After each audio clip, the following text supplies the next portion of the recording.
नमस्कार सभी को, मैं पवन और आप सभी का फिर से स्वागत है मेरे वीडियो में। आज का जो वीडियो है वो प्रेरित है मौसम के बदलाव से। आजकल आपने देखा तो होगा कि ठंड जो है बढ़ने लगी है। जैसे जैसे ठंड बढ़ते जा रही है हम रजाई के अंदर चले जा रहे हैं, क्योंकि अगर बाहर आएंगे तो कांपना शुरू कर देंगे।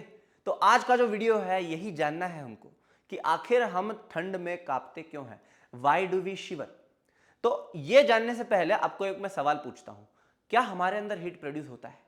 अगर प्रोड्यूस होता है तो क्यों प्रोड्यूस होता है? तो देखिए, हमारे शरीर के अंदर हीट तो प्रोड्यूस होता है और उसको हीट प्रोड्यूस करते रहना ही पड़ेगा। हमारा शरीर जो है एक कांस्टेंट बॉडी टेम्परेचर मेंटेन करके चलता है और वो कांस्टेंट बॉडी टेम्परेचर होता है 37 डिग्री सेल्सियस। 37 degree Celsius. हमको कहा जाता है हम वार्म ब्लडेड एनिमल्स हैं। हमारे जो अंदर का टेम्परेचर होता है वो थोड़ा सा गर्म होता है, that is around 37 degree Celsius. सवाल ये है कि आखिर ये टेम्परेचर क्यों जरूरी होता है, क्यों मेंटेन करना होता है? ये मेंटेन इसलिए करना होता है कि ये टेम्परेचर जरूरी है तुम्हारे एंजाइम्स के लिए, जो कि नॉर्मल मेटाबॉलिक रिएक्शंस करते हैं हमारे शरीर में। मेटाबॉलिक रिएक्शंस क्या होते हैं? मेटाबॉलिक रिएक्शंस तो बेसिकली जो भी चीजें बन रही हैं हमारे शरीर में या टूट रही हैं, उन रिएक्शंस को कहते हैं हम लोग मेटाबॉलिक रिएक्शंस। और ये रिएक्शंस कौन करता है? एंजाइम्स। अगर ये एंजाइम्स को ये काम करते रहना है तो फिर इनको ये पर्टिकुलर बॉडी टेम्परेचर हमको देना पड़ता है। अगर हम ये टेम्परेचर इनको नहीं देंगे तो ये काम करना धीमा या फिर काम करना बंद कर देता है। तो इसीलिए हमें जो है हीट प्रोडक्शन करना पड़ता है। And the production the process by which we produce heat is called as thermogenesis. Thermogenesis.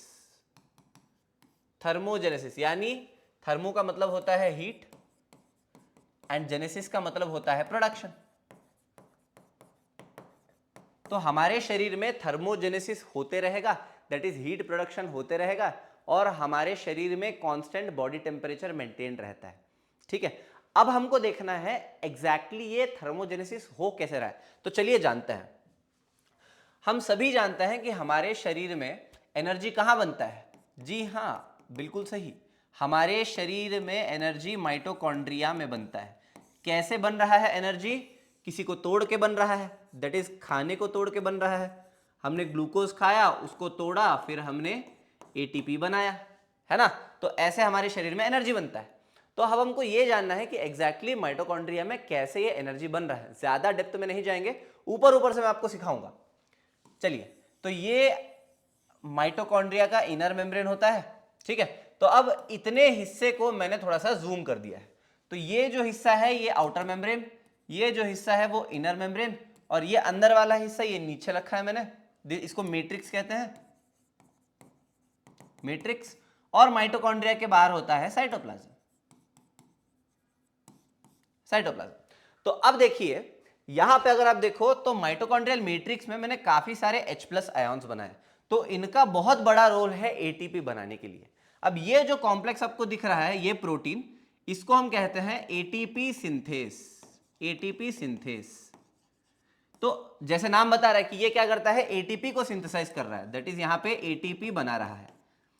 ATP ADP plus pi लेता है, फिर एटीपी बना देता है। अब सवाल है कैसे बना रहा है? सिंपल। अब ये जो H+ आयन्स है माइटोकॉन्ड्रियल मैट्रिक्स में, ये क्या करता है, हमारा सेल क्या करता है, ये H+ आयन्स को यहां इनर मेम्ब्रेन स्पेस में ढकेल देता है। ठीक है, अगेंस्ट द कॉन्सेंट्रेशन ग्रेडियंट। तो अब इनको ढकेल देगा और यहां पे धीरे धीरे H+ आयन्स बढ़ते जाएंगे। H+ आयन्स बढ़ते जाएंगे। अब इन H+ आयन्स को वापस से cytosol that is mitochondrial matrix में आना है। तो अब जब ये वापस आते हैं तो इनको आसानी से जाया नहीं दिया जाता है। तो इनको क्या किया जाता है, इनको ये एटीपी सिंथेज वाले मशीन से या फिर प्रोटीन से वापस मैट्रिक्स में लाया जाता है। तो जब ये एटीपी सिंथेज मशीन से H+ आयन्स आते हैं तो इनके पास जो एनर्जी होता है वो एनर्जी इस्तेमाल किया जाता है एटीपी बनाने के लिए। तो मैं आपको एक और बार बता रहा हूं, ये H+ आयन्स जाएंगे इनर मेम्ब्रेन स्पेस में। तो ऐसे समझिए, जब ये इनर मेम्ब्रेन स्पेस में जाते हैं तो इनके पास एक एनर्जी आ जाता है। तो एक एनालॉजी आपको देता हूं, समझिए एक लड़के को हमने यूएस भेजा है पैसा कमाने के लिए। जब वो वापस आएगा तो खाली हाथ नहीं आएगा, पैसा लेके आएगा। हम पैसा ले लेंगे, उसको वापस फेंक देंगे। ठीक है, ये बस एनालॉजी के लिए है। तो अब ये H+ आयन्स ऊपर जाएंगे। अब समझिए इनके पास एनर्जी है। अब ये एनर्जी जो है हमें यूज करना है एटीपी बनाने के लिए, और वो एनर्जी यूज कौन करता है? ATP synthase. तो जब H+ यहां से यहां जाएगा और यहां से एटीपी सिंथेस से गुजरेगा, एनर्जी इस्तेमाल करके वो एटीपी बना देगा। ठीक है, तो ऐसे हमारे शरीर में एटीपी बनता है। अभी ये H+ ऐसे ही थोड़ी ना जाएगा। अब इसको अगर यहां से यहां जाना है तो इसको एक और रिएक्शन के साथ हमको कपल करना पड़ता है, और वो क्या होता है? इलेक्ट्रॉन को ट्रांसपोर्ट करना होता है। और ये इलेक्ट्रॉन कहां से आ रहा है? ग्लूकोज से आ रहा है। तो जब ग्लूकोज होगा तो हमें यहां इलेक्ट्रॉन मिलेगा, और ये इलेक्ट्रॉन जो है वो इस कॉम्प्लेक्स से गुजरेगा, यहां पे इस कॉम्प्लेक्स से गुजरेगा। तो यहां पे कुछ साइटोक्रोम प्रोटीन्स होता है। तो जब ये साइटोक्रोम से गुजरेगा तो H+ यहां से यहां ट्रांसपोर्ट किया जाता है। ठीक है, फिर ये वापस से आगे जाके कुछ बना देगा। सो ये इतना डेप्थ में हमको नहीं जानना है। तो इलेक्ट्रॉन गया, और जब ये इलेक्ट्रॉन जाता है तभी ये H+ यहां से यहां जाता है। तो इसका मतलब अगर ग्लूकोज नहीं होगा तो इलेक्ट्रॉन नहीं होगा, इलेक्ट्रॉन नहीं होगा तो फिर जो है H+ यहां नहीं पहुंचेगा, यहां नहीं पहुंचेगा तो ये एटीपी नहीं बनेगा। तो इनडायरेक्टली क्या हुआ? अगर हम ग्लूकोज नहीं कंज्यूम करेंगे तो हमारे पास एटीपी नहीं होगा, राइट? तो अब जो ये एटीपी बना, इस एटीपी का क्या होता है? तो इस एटीपी को तोड़ा जाता है, इस एटीपी को तोड़ा जाता है, और जो एनर्जी होता है इस एटीपी में वो एज हीट रिलीज होता है, और ये हीट यूज होता है मेंटेन करने के लिए बॉडी टेम्परेचर, बॉडी टेम्परेचर। ठीक है, अब एक और तरीका होता है बॉडी टेम्परेचर मेंटेन करने के लिए, एक और जगह से हीट हमको मिलता है। दैट इज जब ग्लूकोज तोड़ते हैं हम लोग, ग्लूकोज जब हम तोड़ते हैं, टोटल 1 मोल ग्लूकोज में अराउंड 686 किलो कैलोरीज एनर्जी होता है, और इसमें से कुछ हिस्सा जो है इस्तेमाल किया जाता है एटीपी बनाने में, और बाकी का जो एनर्जी है that is approximately 420 kilo calories, ये एज अ हीट रिलीज होता है। तो एक तो ग्लूकोज तोड़ने के बाद हीट प्रोड्यूस हुआ, और ग्लूकोज तोड़ के हमने एटीपी बनाया, इसको भी तोड़ के हमने हीट प्रोड्यूस किया। तो देखिए दो तरीके हैं हमारे पास हीट प्रोड्यूस करने के लिए। तो this is how thermogenesis is happening, heat बनता है। अब सवाल यह आता है, चलो एटीपी से बन तो रहा है, लेकिन हम कांप क्यों रहे हैं? ठीक है, तो हम कांपते इसीलिए है क्योंकि जब बाहर ठंडा होता है तो हमारे शरीर को वार्म टेम्परेचर मेंटेन करना 37 डिग्री सेल्सियस, तो हमारे बॉडी एक काउंटर एक्शन के जरिए हमारे muscles that is smooth muscle cells को कॉन्ट्रैक्ट और रिलैक्स करता है। ऐसे तो हमारे सारे मूवमेंट के लिए मसल्स का कॉन्ट्रैक्ट और रिलैक्स होना बहुत जरूरी है। अगर कॉन्ट्रैक्ट रिलैक्स नहीं होंगे मसल्स तो हम कुछ भी हमारे शरीर का हिस्सा मूव नहीं कर पाएंगे। तो अब शिवरिंग में क्या होता है, ये कॉन्ट्रैक्शन रिलैक्सेशन बहुत फास्ट होता है, कॉन्ट्रैक्ट रिलैक्शन से जो बहुत फास्ट होता है, इसलिए जो है आप ऐसे ऐसे ऐसे ऐसे कांपते रहते हो। और जब आप कांपते हो तो एटीपी यूज होगा, ज्यादा ग्लूकोज यूज होगा, फिर एटीपी बनेगा, फिर वो एटीपी से हीट रिलीज होगा। तो बेसिकली यहां पे करना यह है कि ज्यादा से ज्यादा एटीपी को तोड़ना है और ज्यादा से ज्यादा ग्लूकोज से एटीपी बनाना है। तो इसीलिए हमारा शरीर जो है एक फिजिकल मेथड यूज करता है शरीर को मूव करके, ताकि ज्यादा से ज्यादा जले, दैट इज एटीपी टूटे और एनर्जी बने। तो जब भी आप कांप रहे हो, basically it's a mechanism to counteract the cold, cold को काउंटरैक्ट करने के लिए ये शिवरिंग होता है, ताकि हमारे शरीर में हीट प्रोड्यूस हो। अभी एक और सवाल उठता है, जो लोग कोल्ड एनवायरनमेंट में रहते हैं लंबे समय तक, वो लोग क्यों नहीं कांपते हैं? जो नॉर्मल टेम्परेचर, अभी ठंड यहाँ पे हो गया 15 डिग्री 12 डिग्री में हम कांपना शुरू कर देता है। वही जो बर्फीली एरिया में रहते हैं, इतने टेम्परेचर से उनको कोई फर्क नहीं पड़ता है, वो लोग नहीं कांपते, बर्फ को ऐसे हाथ से उठा के गोले फेंक देते हैं। तो ऐसा क्या होता है उनके अंदर जिसके वजह से इतना बड़ा बदलाव है हम दोनों के बिहेवियर में? तो चलिए हमको यही जानना है आज, जो सबसे इंटरेस्टिंग है। तो हमको पता है कि एडिपोस टिश्यू हमारे शरीर में होता है। अब ये एडिपोस टिश्यू का मेन काम होता है फैट स्टोर करना, ठीक है? तो ये जो यहां को ये दिख रहा है आपको, तो इसको हम कहते हैं white adipose tissue, white adipose tissue. तो व्हाइट एडिपोस टिश्यू का मेनली काम होता है खाने को स्टोर करना। अब यहां पे जो देख रहे हो आप दूसरा वाला एडिपोस टिश्यू, इसको हम कहते हैं brown adipose tissue, brown adipose tissue. अब ब्राउन एडिपोस टिश्यू दिखने में ब्राउन है। अब सवाल ये ब्राउन क्यों है? एडिपोस टिश्यू तो है लेकिन ये ब्राउन क्यों है? अब इनके अंदर लार्ज अमाउंट ऑफ माइटोकॉन्ड्रिया होता है, माइटोकॉन्ड्रिया। अब इन माइटोकॉन्ड्रिया के अंदर मैंने कहा था ना आपको साइटोक्रोम होता है, साइटोक्रोम यहां पे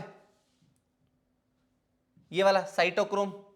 तो अभी ये साइटोक्रोम के अंदर आयरन कॉम्प्लेक्स होता है जिसके वजह से जो है इनको एक काइंड ऑफ ब्राउनिश कलर मिलता है, ठीक है। तो माइटोकॉन्ड्रिया बहुत ज्यादा नंबर में तुमको ब्राउन एडिपोज टिश्यू में मिलेगा compare to white adipose tissue, इसीलिए जो है इनका कलर ब्राउन होता है। अभी सवाल यह है कि आखिर इतना माइटोकॉन्ड्रिया क्यों होता है इनके अंदर। इसका जवाब जो है यही है कि इनको जो है ज्यादा से ज्यादा हीट प्रोड्यूस करना है, राइट। तो अभी देखिए जो हम लोग नॉर्मली हीट प्रोड्यूस करते हैं वो होता है शिवरिंग के द्वारा। अब एक और तरीका होता है हीट प्रोड्यूस करने का, that is called as non shivering thermogenesis. इसका मतलब होता है कि बिना कांपे मुझे जो है हीट प्रोड्यूस करना है।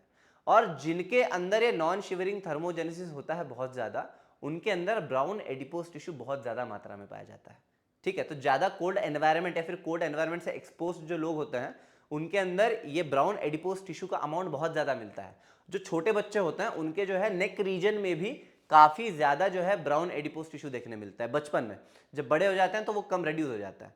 तो इसीलिए बच्चों में काफी ज्यादा हीट का प्रोडक्शन होता है बिना कांपे।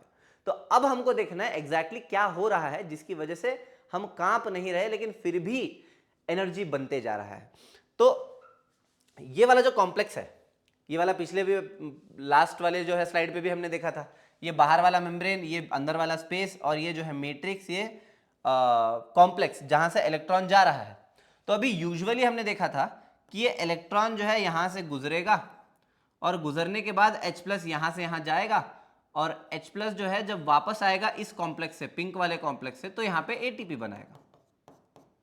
तो अभी नॉन शिवरिंग थर्मोजेनेसिस में क्या होता है, नॉन शिवरिंग थर्मोजेनेसिस यानी जो पहाड़ी लोग होते हैं वो लोग बिना कांपे भी जो है एनर्जी बना, हीट प्रोड्यूस कर सकते हैं हमारे अपने अंदर। तो वो कैसे हो रहा है, तो अभी नॉर्मली एटीपी बनने के लिए जो है H+ यहां से गुजरना चाहिए, लेकिन इसमें क्या होता है, एक एक्स्ट्रा प्रोटीन होता है जिसको हम कहते हैं UCP या फिर अनकपलिंग प्रोटीन 1। इसको एक और नाम है थर्मोजेनिन। थर्मोजेनिन, तो थर्मोजेनिन क्या करता है, ये जो H+ यहां से गुजर रहा था, ठीक है, अब ये H+ यहां से नहीं गुजरता है, इसके बजाय ये H+ गुजरेगा इस UCP प्रोटीन से। तो यहां से अगर गुजरता तो एनर्जी थोड़ा सा ATP बनाने के लिए भी इस्तेमाल होगा, लेकिन अगर इससे गुजरेगा तो कोई भी एनर्जी ATP बनाने के लिए इस्तेमाल नहीं होगा और सारा का सारा एनर्जी एज हीट में लॉस होगा, ठीक है। और ये हीट इस्तेमाल होता है बॉडी टेम्परेचर मेंटेन करने के लिए। तो बेसिकली यहां पे ये वाला जो ATP बनाने वाला प्रोसेस होता है वो स्किप हो जाता है, ठीक है, वो नहीं किया जाता है। और ये जो इलेक्ट्रॉन यहां से पास हो रहा है ये क्या करेगा, वापस से यहां आएगा, फिर से गुजरेगा, फिर से गुजरते गुजरते रहेगा कंटिन्यूअसली, और ये जितनी बार गुजरेगा उतनी बार H+ यहां पहुंचेगा, जितना H+ पहुंचेगा उतना इससे ये गुजरेगा और उतना ज्यादा हीट प्रोड्यूस होगा। सो यही होता है ब्राउन एडिपोज टिश्यू में। तो जो लोग ज्यादा ठंड से एक्सपोज्ड है उनके अंदर ये ब्राउन एडिपोज टिश्यू का नंबर बढ़ जाता है और इनके अंदर ठंड को सहने की सहनशीलता बढ़ जाती है। So this is what happens in your shivering thermogenesis and non shivering thermogenesis. आशा है आपको ये वीडियो समझ में आया है और बहुत मजा भी आया होगा। इंतजार कीजिए अगले वीडियो का, मिलते हैं, चलो बाय बाय।